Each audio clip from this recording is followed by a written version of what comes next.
Hello, good morning everyone. Tayo na, samahan nyo nga pala kami mag long ride sa Bagyong Sigsag ng Bulubunduking, Batangas. At syempre, gusto nyo walang masamahan nyo kami. Syempre, marami tayong dadaanan bago natin marating yun. At medyo na-traffic nga kami dito sa Santa Rosa. Kaya medyo matagal-tagal ang kami dyan. At syempre, nadaanan namin yung Palbar. Kumain muna kami ng napakasarap na pulaw dyan. Kaya naman matapos kami kumain, umpisa uli, nag-ride ulit kami. At syempre, nakarating na nga kami dyan. Nag-umpisa na yung alasigsag na daanan. At syempre, napakasarap bumiyahe sa ganitong lugar ha.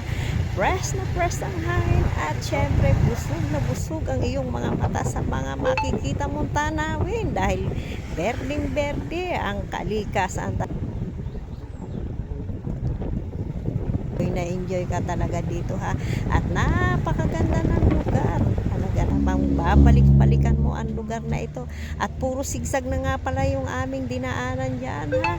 Pero naman kahit mabilis ang takbo namin, nag-iingat din naman kami. At kakaunti lang naman ang aming nasasalubong dito. At walang ka-traffic-traffic. Kaya dito kami bumawi ngayon ha. Talaga namang enjoy na enjoy kami ha. Lahat ng makikita mo diyan talagang kulay berde ang ating mga kalikasan, ang ating mga puno at dahon diyan. Nakakaaliw silang tingnan, o diba? Napakahaba nga pala ng aming biyahe, pero hindi naman ako nainip dahil excited din ako makarating sa aming pupuntahan. Hindi ba? Ang sabi nga ay may bagyo, pero tumuloy pa rin kami dahil wala namang ulan. Ayan, may kapote nga kami dalahan, handa kami, pero hindi naman namin nagamit dahil hindi nga umulan. Ayan, puro sigsag na pala talaga yung aming dinaanan dyan.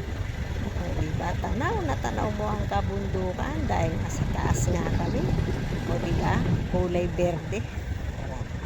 Talagang super ganda. Sana ay magustuhan din ninyo at kayo din ay mamasyal din dito sa lugar na ito. At napakasarap dito pumunta talaga.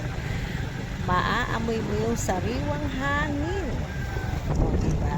At wag lang din magmamadali at makakarating din naman sa inyong pupuntahan. Basta iwan nyo lang ang inyong rides dyan. Saan mo kayo dalhin ng inyong gulong ha? Saan tumigil yung gulong ninyo? O dudong na kayo. O diba? Ang sarap talaga mag long drive pagka ganito na walang ka-traffic-traffic at saka walang alikabok at saka hindi siya mainit at saka hindi makikita mo napakagandang tanawin. Talagang hindi ka maiinit kahit gaano pa kahaba yung lalakbayin pagka ganito talaga ang iyong madadaanan. Malilibang ka, hindi ka maiinit sa biyahe.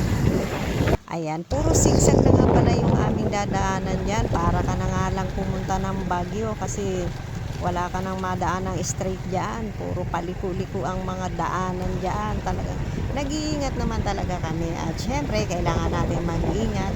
Kakaunti lang naman ang aming mga nakakasalubong dyan dahil maaga pa nga at saka hindi matraffic sa lugar na ito. At napakalapat din ang karsada dito.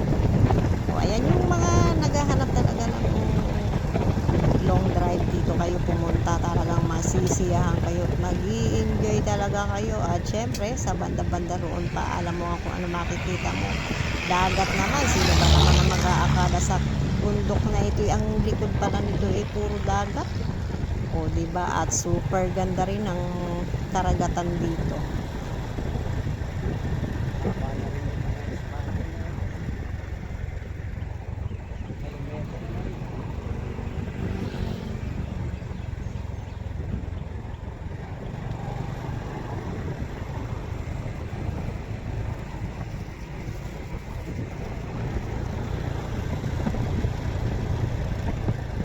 Medyo mahaba-haba din ang aming biyahe bago kami nakarating sa aming pupuntahan ha. Lapit nga pala kami ng 5 to 6 hours mula Taytay to Batangas.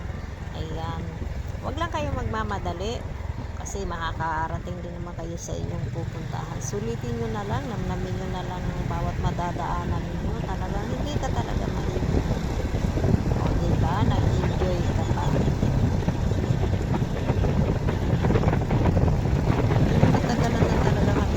Bandang Taguig hanggang Alabang hanggang San Pedro, Santa Rosa, hanggang Calamba. Diyan talagang sobrang traffic yan. At isa pa, at napakaraming stoplight yan. Kaya talagang maglalaan ka ng oras para sa traffic. Lalo na pagdating pasukan. Talagang doble na talaga ang traffic. At buti na lang din, bumawi kami dito. O ayan, narito na nga tayo sa dagat. O hindi ba? Sino mag-aakala na yung kabundukan na yun? Ang baba pala nung dagat. O diba, narito na kami sa napakagandang tanawin din. Dagat. O diba, medyo malabo nga talaga ang dagat dahil nga sabi may bagyo nga daw. Pero tumuloy pa rin kami ng aming gala. At napakaganda rin ang mga nadaanan namin. Maraming mga bulaklak. Palibas ay nag-uulan. Kaya ang daming mga bulaklak. Ganda. Wow. Super ganda. Hello. Ganda ng view.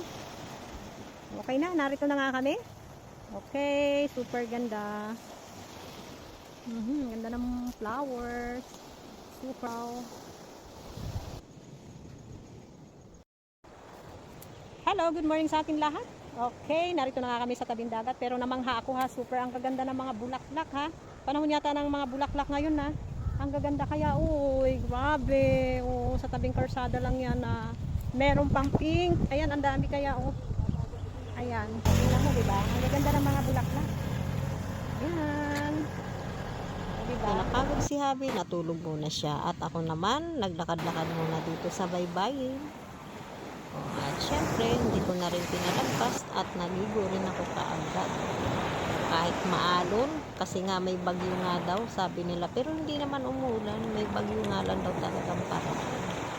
Okay, maraming salamat viewers, followers, God bless, bye!